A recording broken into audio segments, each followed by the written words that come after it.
इस चौथी लिस्ट में 9 प्रत्याशियों के नामों की घोषणा की है।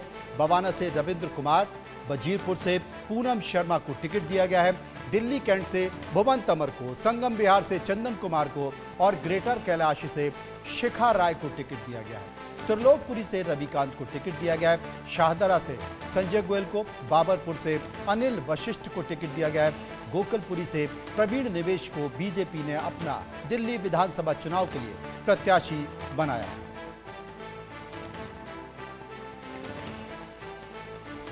तो आपको बता दें कि भारतीय जनता पार्टी ने अपनी चौथी लिस्ट जारी की है दिल्ली की 60 सीटों की विधानसभा के लिए। और आपको बता दें कि दिल्ली की जो विधानसभा की जो सीटें हैं उसके लिए अपनी चौथी लिस्ट जारी की है। और ये जो चौथी लिस्ट जारी की है, इन चौथी लिस्टों में 9 प्रत्याशियों की घोषणा की है। अब तक 3 लिस्ट जारी कर चुकी है बीजेपी और 9 प्रत्याशी की घोषणा की है। एक बार फिर से मैं आपको बता दूं, संजय शर्मा हमारे संवाददाता इस वक्त हमारे साथ जुड़ गए हैं। संजय, ज्यादा जानकारी। देखिए, बीजेपी की आज चौथी सूची जारी हुई है उम्मीदवारों की। बीजेपी 70 में से दिल्ली में 68 सीटों पर चुनाव लड़ने जा रही है। और जहां तक 2 सीटों की बात है तो बीजेपी ने बुराड़ी सीट अपनी सहयोगी दल जेडीयू के लिए छोड़ी हुई है और 1 सीट देवली जो सीट है वो लोक जनशक्ति पार्टी के लिए छोड़ी है। 68 सीटों के नाम बीजेपी ने घोषित कर दिए हैं। जो चर्चा चल रही थी कि स्मृति ईरानी को कैलाश से, ग्रेटर कैलाश से टिकट दिया जाएगा, लेकिन उनको भी उनका नाम नहीं आया।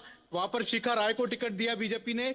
साथ ही साथ कैंट में भी भुवन सेंगर को टिकट दे दिया है। नुपुर शर्मा का नाम आ रहा था बाबरपुर से, लेकिन वहां पर अनिल वशिष्ठ को टिकट दे दिया।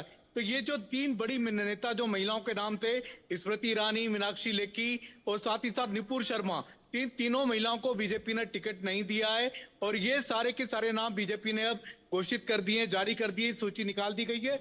और कल नामांकन का अंतिम दिन है, कल नामांकन फाइल करने का अंतिम दिन है। तो आज बीजेपी को अपनी सूची निकालनी थी। तो बीजेपी के सारे नाम सामने आ चुके हैं। सहयोगी दलों के लिए 2 सीटें छोड़ी हैं। बीजेपी 68 सीटों पर लड़ेगी। देखना होगा कि क्या बीजेपी इस बार 8 सीटों का जो पिछली बार का आंकड़ा था उसमें कितनी वृद्धि कर पाती है। क्या बीजेपी सरकार बनाने में कामयाब हो पाती है या फिर सिर्फ 8 से ज्यादा सीटें बढ़ा करके ही संतोष कर लेती है।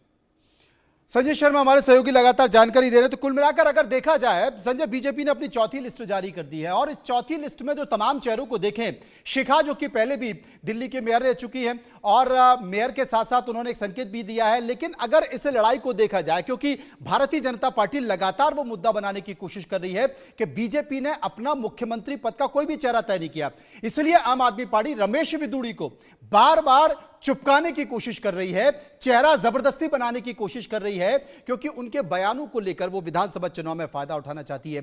कुल मिलाकर माना जाए, क्या देखा जाए, क्या बीजेपी ने कोई बड़ा चेहरा उतारकर कोई गलती की है या उसकी रणनीति का यह हिस्सा है?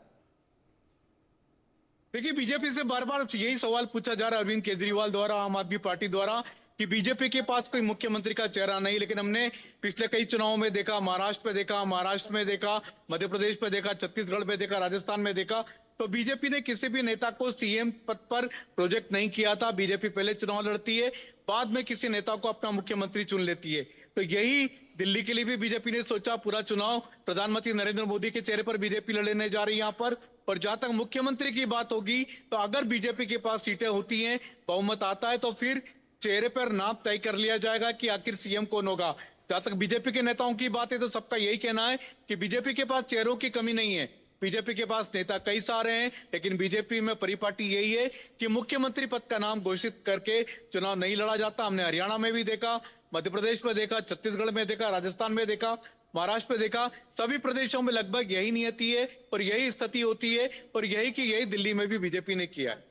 बिल्कुल आपने सही कहा और इसलिए बीजेपी बार बार चुनाव में यह कोशिश करती है कि वो लीडर की जगह अपने कैडर पर भरोसा करे और बार बार वो ये बताने की कोशिश करती है कि ये कार्यकर्ताओं की पार्टी है। और इसलिए कार्यकर्ता जुड़ता भी है, संघ भी जुड़ता है, संगठन भी जुड़ता है और कैडर जब सरकार बनाता है तो फिर पार्टी आलाकमान सहमति के साथ लीडर भी तय कर लेता है। बहुत बहुत शुक्रिया करेंगे संजय आपका, जो हमारे साथ इस खबर पर बने रहे। कुल मिलाकर खबरों के सफर में इतना ही। बाकी की खबरों के लिए अब चलते रहिए इंडिया न्यूज के साथ। मुझे दीजिए इजाजत।